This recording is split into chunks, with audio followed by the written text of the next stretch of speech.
Hello students, in this class I am going to discuss two types of grammatical error in English, and these are very common, and these are misplaced and dangling modifiers.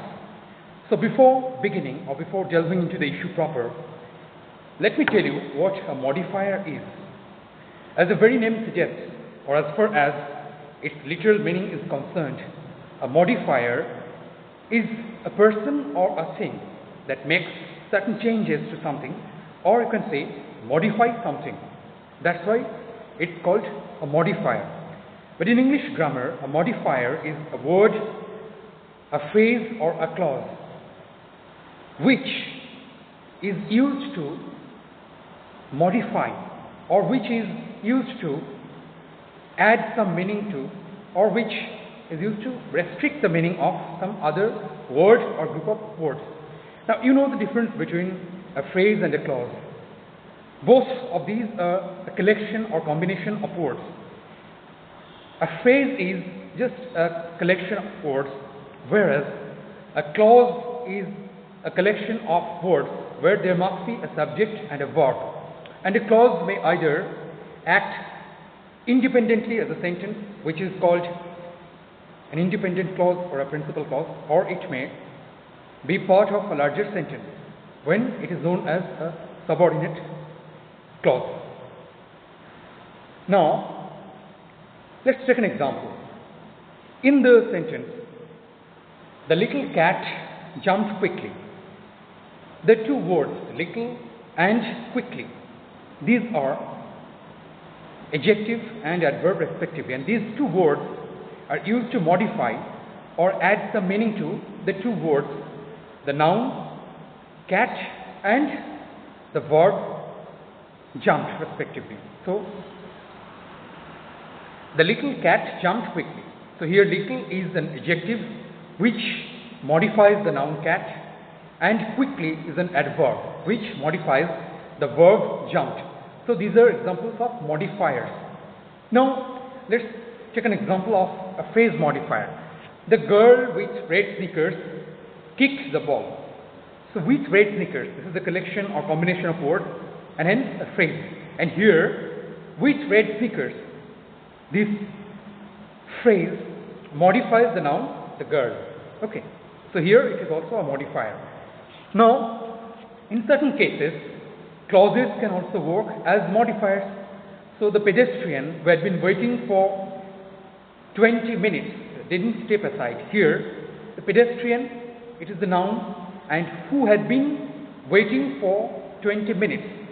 Okay, this entire clause here modifies the noun the pedestrian. So here, this is an example of a clause modifier. You know about relative clauses, about adverb or adverbial clauses. Okay, so these are clause modifiers. Now, what is a misplaced modifier and what is a dangling modifier? These are two types of modifier errors in English language.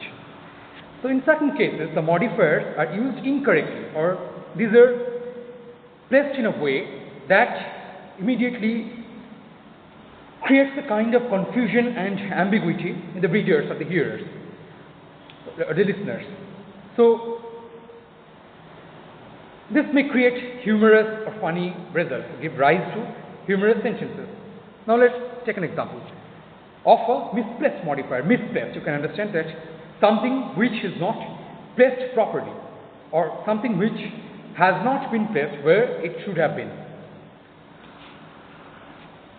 She wore a helmet on her head which was too large. If I say this sentence. So here, this immediately creates a kind of confusion and ambiguity. It may mean that the head of that woman or that girl was too large.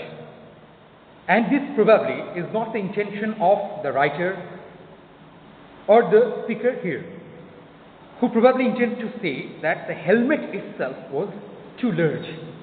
So if the sentence is rewritten in this way, she or Sujata or a helmet that was too large on his head. So it immediately clarifies the confusion. Okay.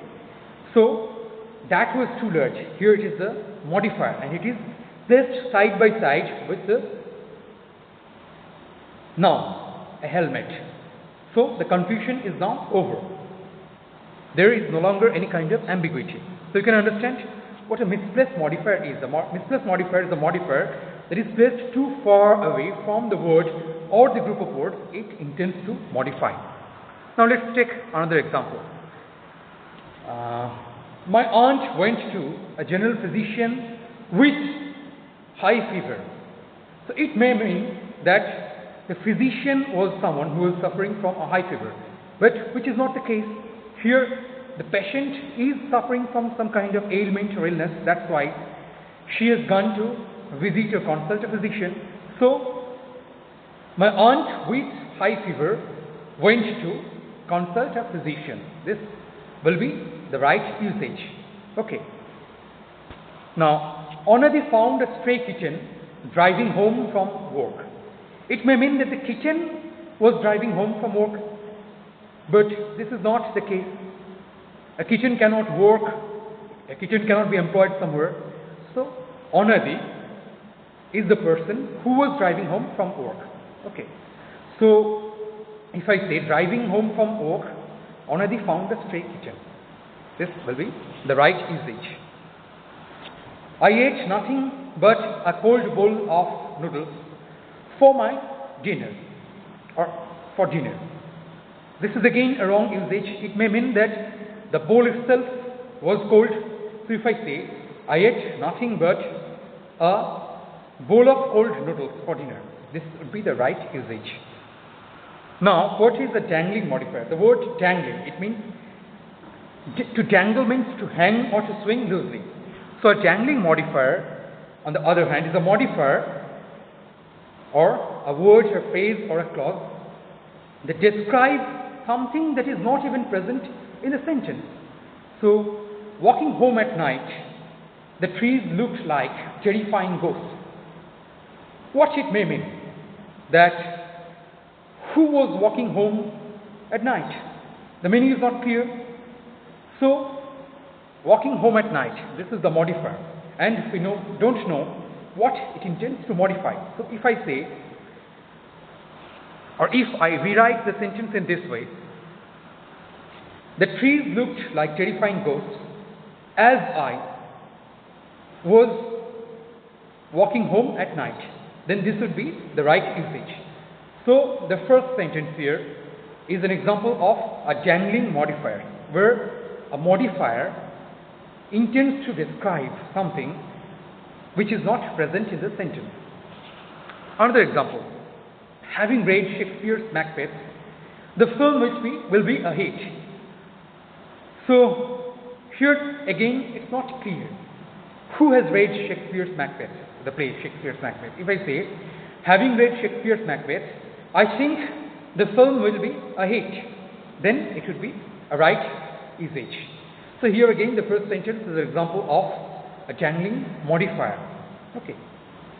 So having arrived late for the practice, an apology was needed.